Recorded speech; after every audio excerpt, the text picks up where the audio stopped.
Hi everyone, I'm Kyana and welcome to Faking the Presses, a podcast where a journalism student from Toronto Metropolitan University talks to established journalists and experts about their work on fake news, disinformation, and online manipulation. In this second part of my interview with Craig Silverman, we discuss the effect of the anti-Ukraine propaganda seemingly coming from Russian troll farms, Craig's process for debunking the information, and his advice for looking out for fake news and misinformation in our daily lives. So, let's get into the episode. Back to the story we were talking about. What effect or damage has it done? Have you seen any, people support it or any effects from it?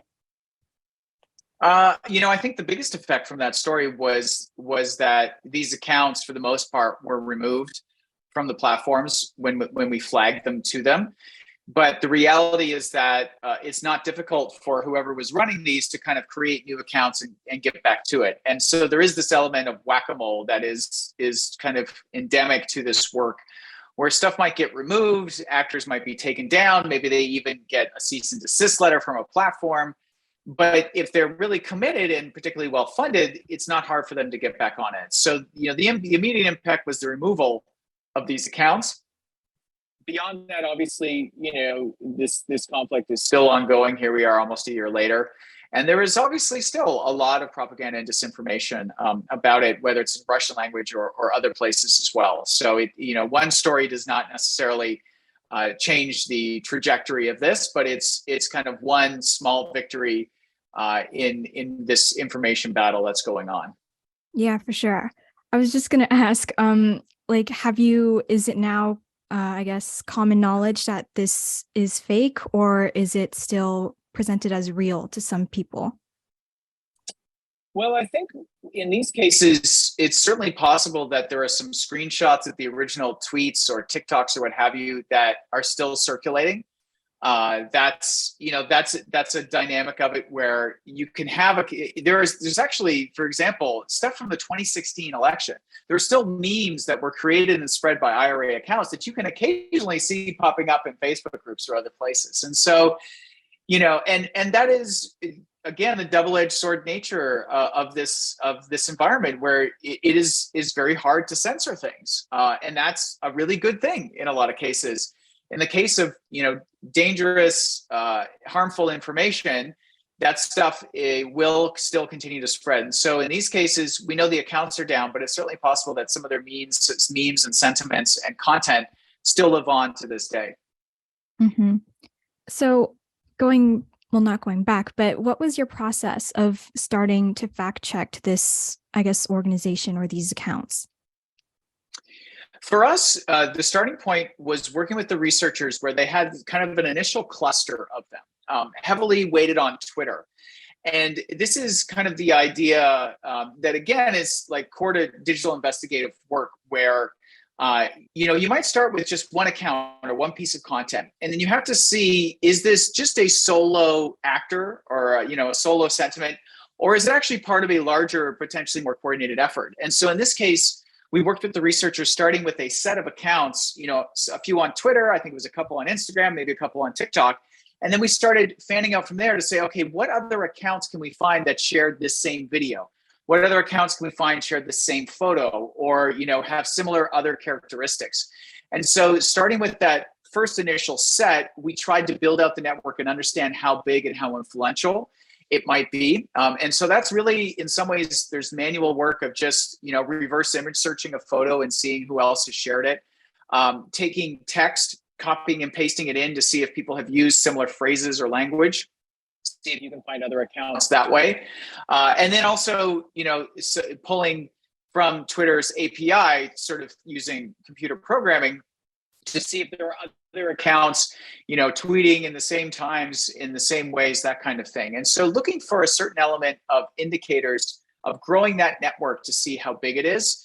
And then looking also at the text itself, because I'm not a Russian language speaker, obviously, there's translation tools built into these platforms, but we needed to find experts who could really dig in and do more of a content analysis for us. And so that's, one of the parts was also finding experts who could review the content, who could give us a sense of, not only what the messaging was, but also, is this well written Russian? Is it clever? Is it, sort of more robotic? And understanding that to kind of get to the sophistication level. And so building out the network, looking cross-platform to see if we can see links between, the Twitter accounts, the TikTok accounts, finding experts to analyze the content, and then kind of gathering all that up and sharing it with the relevant platforms and saying, here's what we have found, is what we seem to be seeing. What do you think? What is your assessment of this? And so, there's a mix of just kind of human effort, a little bit of the kind of technical analysis, more human effort in terms of analyzing the content and the sentiments, and then also making sure that we go to the platforms and sort of see what their feedback and their take is, as well as for some external experts.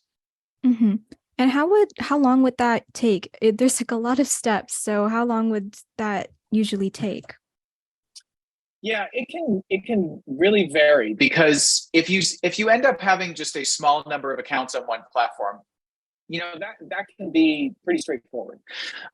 You don't have a lot to look at, and then you sort of like, okay, if you feel like we found the whole universe and it's not that big, that's maybe a very straightforward thing. But in this case, I think we worked on this story. It probably took us from the moment we got notified about what these researchers had found to publication. I'm guessing it was probably like 2 or 3 weeks, where we're going back and forth. We're trying to find more. And working through that. And that's not necessarily, every day, 8 hours a day only on this, but it takes time. And in some cases on stories like this and in investigations in general, you want to make sure that you have time to actually set everything aside, maybe take a day or whatever to not look at it and come back fresh, because oftentimes you spot things that you missed before, or things that you felt you had kind of come to a conclusion on, maybe now you're not so sure. So I think that was roughly the time frame for us. And, we felt like we wanted to get these out relatively quickly. Like, obviously we took weeks, not days, which is not super fast in news world, but the conflict was fresh, and there was an urgency about not allowing the information environment to be polluted with stuff like this. Mm-hmm. And do you guys know if your story has reached like in the other side of the world where it was happening, or do you just think it was with North America or the Western world?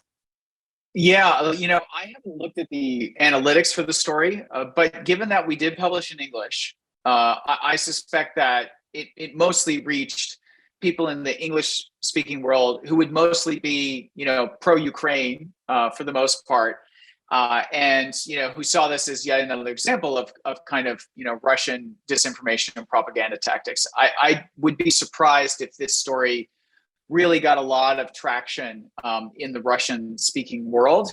It can be hard to break through on that, and particularly in Russia itself, some of the access to social media has been clamped down a little bit, but the most powerful media in Russia has been and remains state TV.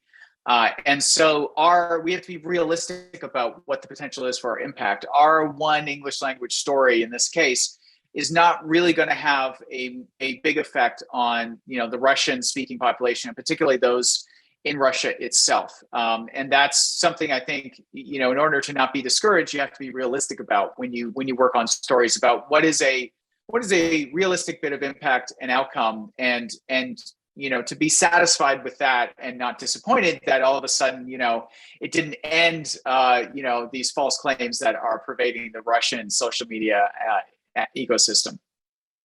Yeah, I get that.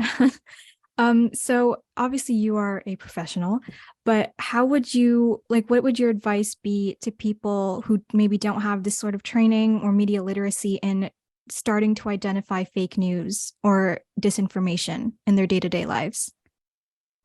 Yeah, there's a lot that people can do without advanced technical knowledge or training. And the first thing is just the awareness that our media environment has a lot of wonderful things about it.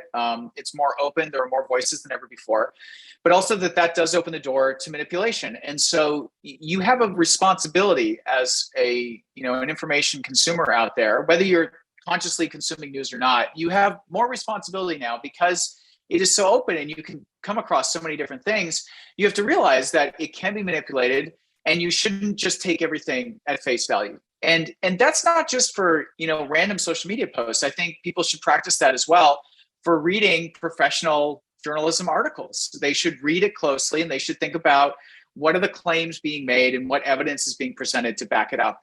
And so that's sort of, the big thing to be aware of. One, have your antenna up. And two, as you're consuming something, think about, where is this coming from? Do I know this person? Do I know this source? What is the claim being made? Is it a really big claim? Is it, something I'm familiar with? And what, if any, evidence is there to support it? And if you just keep those things in mind, then, your natural tendency should be to kind of sit back a little bit, not accept everything you see.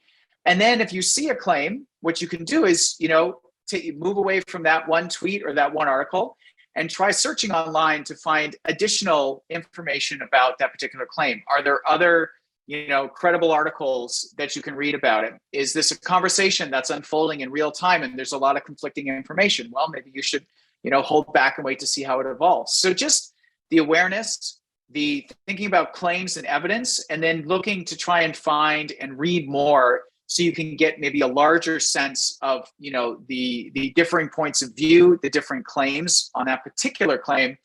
That is the most basic fundamental stuff that if everybody did, I think we'd see a lot fewer of the false and misleading stuff spreading, because they'd be pausing and hesitating before passing it on or before accepting it as true. Mm-hmm.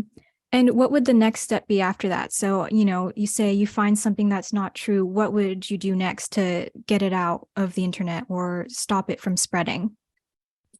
Yeah, the first thing, and this comes with that element of kind of realizing you have a little more responsibility, is making sure that you are not amplifying. So that is how stuff gets and reaches more people, is people who sort of thoughtlessly comment, share, what have you right away. Now, in terms of kind of helping push back the disinformation, number one is withholding your amplification of it. But number two could be, to actively choose to kind of share something on your own account, talking about how something isn't true. And one of the really great rules of thumb around that is you don't want to accidentally amplify the false information. So, don't share the link back to the false story. Don't just quote tweet the false tweet, because it's easy for people to click on that link or, engage with that tweet, and you've basically exposed more people to it. So screenshots are good. Maybe you take a screenshot of the false claim you saw of the article that you're questioning, and you share that and you talk about what you found that debunks what was there. So that way you're kind of creating awareness, but you're also not giving people an option to, further engage with and amplify that false content. That's a good tip. I didn't think of not quote tweeting or not doing not giving it more attention. So I think screenshot is a good idea. It's true for trolls as well, because there's lots of people on Twitter and other platforms who will just tweet out completely ridiculous or offensive stuff because they want people to dunk on them. The more people who quote tweet them and dunk on them, the more people who see their account and get them engagement, and might end up, having them put in people's timelines. And so it is a tactic where people will not only expect to be debunked, but welcome it, because they feel like, well, any press or any exposure is good exposure, especially if it's getting more views of my content and potentially bringing more people to me as followers or engaging with it. Right. Yeah, I didn't think of it that way. Thank you. That was really something I didn't think about. Cool. So that's really all I had to say or ask, but is there anything you want to add? No, I mean, I think we talked through a lot of really important things, and the final stuff we talked about is the most important, is that everybody, whether you're a journalist or not, we all play a role in a much more connected media environment. And so just pausing and not being in a rush to reshare or or to accept the things you see, and just thinking about the claims and where it's coming from and what else you might be able to read about it is just, it's great information hygiene. And if we all practiced it, I think we'd find we had a much better, less chaotic and less false and misleading information environment to navigate. I totally agree. Yeah, you gave a lot of good tips. So thank you. Thanks. So is there anything of yours that you want to promote? right now? Well, I do have, if anyone's interested in these kind of investigative approaches and techniques, I do have a email newsletter. It's on Substack. It's digitalinvestigations.substack.com. It's a completely free newsletter. I try to publish once or twice a month, giving kind of hands-on tips and advice about how to do this work. So if folks are interested in learning more about that, you can go and read the previous issues, and hopefully there'll be a new one in another week or two. Great, thank you. All right, so this is the actual end of my interview with Craig Silverman. I want to thank Craig again for talking to me about his work, fake news, and disinformation in such depth and detail. Please go check out his newsletter and work if you're interested. It'll all be linked below. Thank you for listening to this episode of Faking the Presses, and stay tuned for more episodes. Once again, I'm Kyana, and watch out for fake news.